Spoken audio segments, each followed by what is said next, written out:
So thank you so much for joining with us, and congratulations. The first set of bids have been received in terms of the preliminary interest in IDBI Bank stake sale. So give us a sense of what has been the response. We know at times it's difficult for the government to actually divulge details, but give us a sense. Like when you say multiple, what does that really mean? Well, I think the transaction advisor, he has advised that there's been good response. So we don't, as per our process, we don't reveal the names and the number for maintaining integrity of our bidding process. So I would not be in a position to tell you the number on the names, but suffices to say there's a good response. Good response, multiple bids. So, at least at our end, we can safely assume that at least 3 and more bids have come in. And again, in terms of the potential sectors which are represented, mainly banks, non-banks, or is it a healthy mix? Well, it's a healthy mix, both domestic and foreign. Excellent, sir. Excellent. So what is the next in terms of the process now going forward? Would you be inviting the financial bids pretty soon, or it will have its own timeline? After the initial bids come in, there is a question of checking the bids and the papers, which the transaction advisor does. Also, there is a fit and proper in this case involved right in the beginning with the RBI. You've done that at the UAS stage as well? Yeah, this is a stage at which it will be done by the RBI. Now that the bids have come in? Once the bids are coming in. And accordingly, I think they will be submitting papers to the qualified ones will be submitting papers to the RBI. We have a virtual data room, then it will be opened under the non-disclosure undertaking, where there will be sufficient non-material which is not in public domain. In respect of that, there will be greater amount of information that will be made available to the bidders. And also subsequently, the draft share purchase agreement and other definitive documents, the drafts of that will be shared for their response. So this is what is called a due diligence process. Once that's completed, then the RFP is issued for the invite of the financial. Correct. So how long do you expect this due diligence to last? How many months? And when do you actually plan to call the financial bids? Will it be after the due diligence process, or maybe by March? Well, the timing actually does depend on transaction to transaction. It depends upon the complexity of the transaction, the nature of this, whether the site visits are to be planned, whether, what kind of assets a transaction in that particular company has.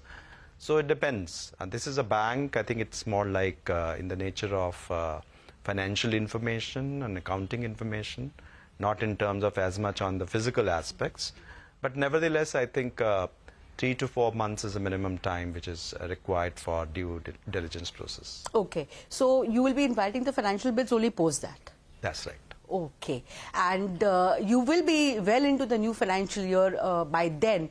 So a tentative timeline would be sometime closing the transaction, maybe by next Jan, sir? Or even before that? I think that will be much earlier than that, but it will be in FY24, but it will be, I think, much earlier than that. Okay, so maybe before the current calendar year closes. Let us hope, and we'll keep you informed how it goes. Right, right. So you mentioned foreign, domestic both. So do you think, in hindsight, the fact that you gave 3 very clear categories: banks, NBFCs, PE firms, all of them can come in, and a lot of work was done between you and RBI and the other regulators. So you think that is now kind of paying dividends and will pay dividends in the months to come? I think that right from beginning our effort has been, since this is the first transaction of its kind, to give sufficient clarity and also make it as larger, as open a process to have competitive bidding. See, key to our process, I've been always stressing, is the availability of competitive bids, the size of the transaction, where most people will be find comfortable. So we don't design our process for 1 or 2 players, but for a larger number of players. So there's a greater amount of bidding, and then there is obviously We would like the maximum amount of, maximization of our value of shares. This is these shares in the government, for example, belong to the government of India, and of course LIC shares are LIC has its own shareholders and policy holders and so on. So it's very important for us that we do the process in a competitive manner and we discover the best value. So that's what is now going to unfold. I mean, the process is going to be, the bidding is going to be competitive. We can expect that. Yes, please. Okay. Sir, in the past, sometimes, check me if I'm wrong, there were certain discussions way back, 5-6 years back, and there was some indication that maybe around, 80 to 85 would have been a good bid, and we really don't know what happened post that.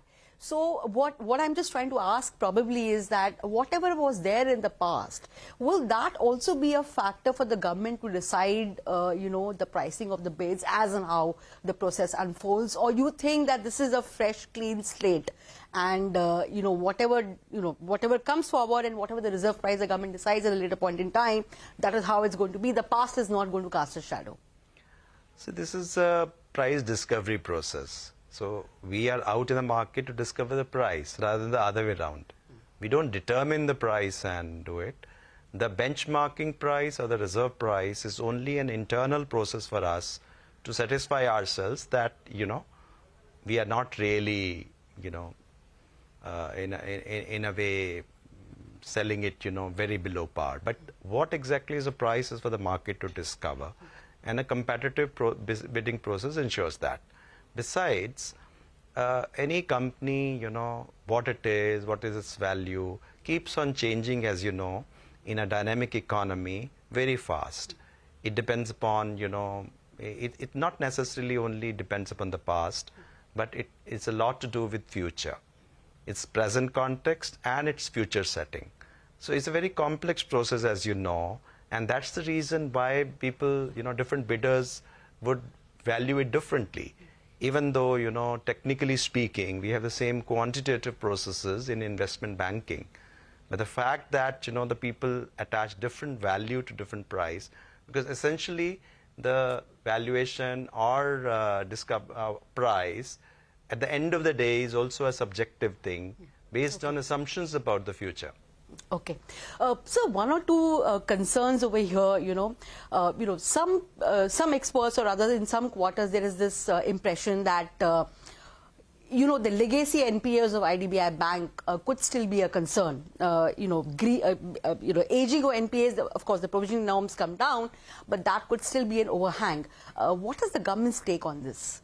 Could this be a stumbling block in the times to come? Maybe not, looking at the way you have got a good response, quote unquote, on the preliminary bid so far. I don't think so, because I think a lot of work has already been done on the health of the IDBI Bank over a period of time, not only in terms of capitalization, which was done, but also the net NPA is what counts, and that has been very, very so you don't think that overhang is going to be there? Okay. So also, you have been now, post-divestment, your share in IDBI will be counted as public shareholding. SEBI has given clarity on that front. There are certain terms and conditions attached to that. So would the GOI be meeting all of those? You will not have a seat on the board. You will not have, voting rights have so far been defined by SEBI. So are you going to meet all those 3-4 terms and conditions? If you have read it correctly, that was initially our proposal. That was basically our proposal, because it is the government, when it's mindful that if it is wanting it to be, sort of designated as public, that doesn't mean, you can't be a promoter in the public at the same time. So it's clearly we are getting off the promotership, and that was our proposal, which the SEBI has agreed. Okay. So what about LIC? We're given to understand that LIC probably also has made a pitch in terms of treating their shareholding as public. We don't really know what has been the response so far. So is it on board? Is it not on board? Has SEBI rejected or accepted? And either ways, how does that really look? I think that's not really a very important issue. Why? Because LIC, maybe LIC in future would be public when it brings down the shareholding to a certain level, which SEBI wants it to. So it's for the government that we wanted to be very clear about, because there I think whether to be director, whether to have director or not to have a director. LIC is at the end of the day is there in different companies. Of course, when it is there in different companies as an investor, it has to bring it down to a certain level.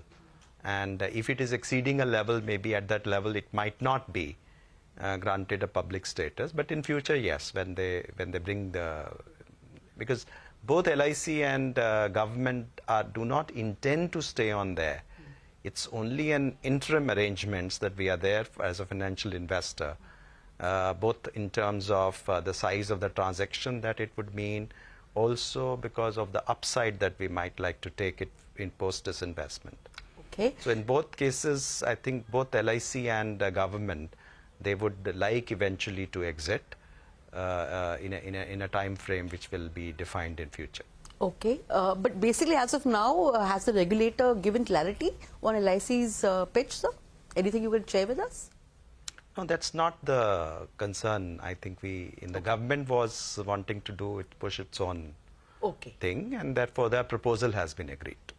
Okay, okay. So LIC's pitch probably was not a material concern. What was material was the government's pitch. Got that. Also, sir, you have also amended the SERA rules in terms of the minimum public shareholding norms. SEBI's nod so far says IDBI Bank post divestment will have to meet the MPS norms within 1 year. But at the same time, government has amended the rules on the other hand. So how do you see both of them panning out? And will you be giving a clarity on extension or exemption from MPS, any kind of a deadline that you're looking at? So far the timeline has not been expressed. And will that overrule what SEBI has brought out, that 1 year timeline to meet MPS for IDBI Bank? See, the SCRR rule is a generic thing. It doesn't really, it's not really only for the IDBI Bank. It's in general for the government, a certain category where the government has substantial holding or the public sector companies have the substantial holdings. There, it is basically sometimes meeting for other banks and public PSBs and CPSEs which are not. Yes, I mean, sometimes it becomes difficult for them to achieve MPS in a time frame in which is required. Also because, as a government undertakings and all that, some may not be doing well, and if in order to do that, they may not be takers, for example, for some. In some cases, for example, a reverse thing has happened where government had to recapitalize. So even something like IDBI Bank, which was an MPS earlier, it had to slip into a non-MPS category. So there are different things which emerge, and I think in order to meet that eventuality, and that is not really a general blanket thing, it's only a power to exempt case by case, and also for a particular period. Right. So what is that going to be? So only the notification has the new rules have made it clear that number one, I mean, it's clarified the language which was already there since 2021. Secondly, I think an explanation has also been added that it will not really disrupt this strategic disinvestment process in certain cases. For example, if you have given this one fine morning, if it gets out and doesn't fit into that public sector definition, then it can't lose the thing, and it has to have a transition period which was granted earlier in the first place. So because that is granted to a company, to an entity, and it is not to whether the ownership now based on ownership change, all of a sudden overnight, if you do that, that will be unfair. Okay. And I think that is the eventuality which has been onboarded.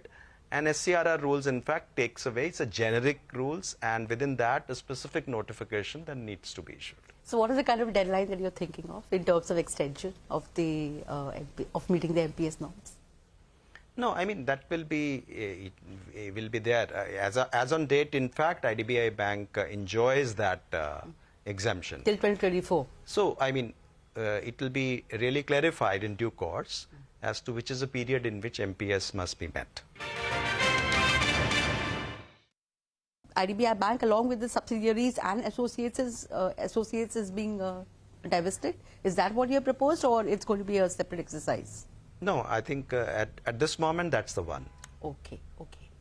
Together, subsidiaries and associates along with the main bank. Okay, sir. Sir, also just want to understand on a philosophical level, what would be the government's preference? Would it be more in terms of PE investors, who may look upon the entire deal transaction as more of a financial investment or financial returns rather than a strategic player like banks? What would be the preference of the government? On a very philosophical level, I want to ask this. There is no philosophy into it and there is no preference into it. Once we have defined our rules of the game, once we have given that, everyone is in equal footing, and whosoever will bid the highest will get it. So there is, in any competitive bidding process, is no question of a choice here. When we have said that these are the equals, within the equals, whosoever actually bids the highest gets it. Okay, and so in case it's a PE that is interested, I'm just asking hypothetically over here. So do they have to come in the form of a consortia? Because you will need somebody to drive the bank, right? Could you explain something on that front to us? No, that has not been our structure. Okay. Even any PE can also come in singly, which Okay. was. Okay. So the consortium was, was not a mandatory requirement. Okay. Fine. One Fine. could come as a consortium, but not as a mandatory requirement. Okay. Okay. And in case it's a bank, then of course, they will have their own license at the moment. IDBI has a deemed license. So how does that work, sir? No, the licensing has been made very clear that, if it were a bank which were to bid, then the license, there will be only one license post as investment. So there has to be a merger. Okay. Okay, sir. Right, sir. Right. So also in terms of, the way the markets have been, one question that is probably asked frequently is the fact that when, private promoters have done so well in terms of divesting their own stakes, big numbers are being given out. Could the government have been more proactive on its disinvestment agenda, sir? What would be your assessment and your response? The government has been always telling that we will go for a calibrated way of disinvestment, keeping in mind the minority shareholders' interests, which are also there. So, and in case of privatization, of course, where the management control is passed, it has to be again, in a calibrated way when a transaction is announced, and then we try to take it to a logical, conclusion through the bidding process. Okay, calibrated is the watchword there. Also, sir, in terms of your residual stake in Suti, would you be selling out from ITC? If yes, what is the rough plan on that front? If not, sir, why not? No, I think Suti, there is a administrators. Then there are they look into it, and from time to time they take decisions. So I am not really responding that when and what, and again, as much as we would not really like to reveal when and what, and we will like to come to an OFS or try to disinvest. Or a block well, deal. I think we have to meet with the SEBI norms and act accordingly. Okay. So would you be in principle closed towards selling further stake in ITC, or in principle not? Not really. Open-ended but not decided. No, I would not like to comment on these specific things. Okay, okay. So also in terms of the big strategic disinvestments now, how do you see the coming financial year? Do we understand that of course IDBI would be the big one, along with probably Shipping Corporation, Concord. Give us an idea, give us an assessment of how you're looking at the new financial year. We are all looking for the ongoing transactions which are at different stages. They should be concluded as per the process, and I think that is what we would like to do. Okay, but any particular ones, particularly that you are very hopeful of? No, I mean, I think I am hopeful of all of them. Correct, correct. So no order of preference in that. No, there is no question of a preference. It's a cabinet mandate, Right. and certain things are announced, and I think we must carry them forward and conclude them. Right. So specifically speaking on SCI and BML, could you just share with us what is the current status, and are you still very hopeful of BML going forward? Because again, some people have been saying, some quarters are saying that maybe not very sure whether the bidders are still in the race or not. Could you give your assessment? No, our transaction advisors inform us that we are all moving forward, and of course I think in BML case even the demerger process has also been done, and only now listing remains. And the same thing is about NMDC Steel, where demerger has been done, a listing remains, and in SCI the demerger order is awaited. Okay. So these are the kind of things which require demerger because of hiving of non-core assets, which was a requirement. And I think it took really time around it, but we will definitely move forward post that. Okay. So you can expect, you may be calling for the financial bids by March end sometime, or maybe slip into the financial. Well, I would say that it will depend upon when they're ready, and transaction advisor advises and the listing happens. Yes. So there's also talk about MMTC, the fact that the government is very close to finalizing the closure of MMTC. Could you please give us an idea about where we stand on that front? And there are a couple of companies the government has been looking at a period of time in terms of closure. So anything that you would like to share, sir? No, there is nothing as far as MMTC is concerned yet. Okay. But there have been reports saying that...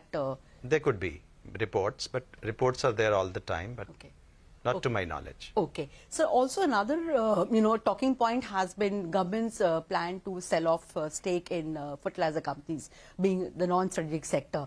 So could you share something with us on that front? I mean, there was a lot of buzz around 6 odd months back, but then we're not hearing much on that front. Now and then the issue keeps cropping up. So anything that you'd like to share, sir? Is it still on, not on? Again, I'm not really aware, whether any such thing is there. I think media keeps speculating. You have right to speculate, because once you have new PSC policy, you will keep on speculating. But there is no such thing yet. Okay, sir. And sir, one of the last questions, how do you look at your pipeline for FY24, both in terms of OFSs and strategic sales are full, your bag is going to be full on that front. But how do you see the coming financial year going forward? And I know, the government is very clear that divestment aim is one thing, but actually doing the work on the ground is another thing.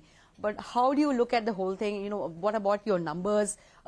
Is there pressure to meet them? And would you like the targets to be modest, moderate, or realistic? Anything that you can share with us?